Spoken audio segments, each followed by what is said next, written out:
আসসালামু আলাইকুম সুপ্রিয় দর্শক, খবর পড়ছি আমি মুনমুন আমি। শুরুতে আজকের সংবাদ শিরোনাম।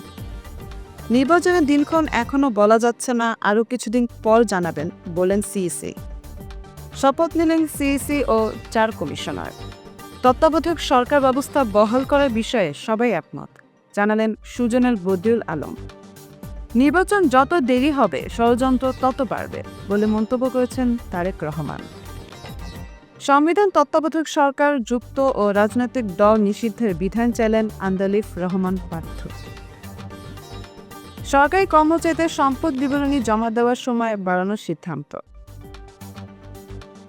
ব্যাটারি রিকশা নিয়ে উচ্চ আদালতের নির্দেশনা অনুযায়ী ব্যবস্থা, জানালেন স্বরাষ্ট্র উপদেষ্টা। সোহরাওয়ার্দী কলেজ চলছে শিক্ষার্থীদের ভাঙচুর। নতুন গঠিত ইসি প্রত্যাখ্যান করল নাগরিক কমিটি। চট্টগ্রাম পলিটেকনিকে হামলা, এবার শিক্ষার্থীদের আরেকাংশে মানববন্ধন, ছাত্রাবাসে আসন বরাদ্দ নিয়ে ক্ষোভ। নেপালে কোরআন প্রতিযোগিতার আয়োজন করবে সৌদি আরব। আমরা কি মানুষ না? আমাদেরকে কেন এত জুলুম নিপীড়ন করবে? ইসরায়েলের তাণ্ডবে বৈরুতবাসীর ক্ষোভ। সৌদি আরব মাতিয়ে আসলেন জেমস। আইপিএলের ইতিহাসে দামি ক্রিকেটার আইয়ার।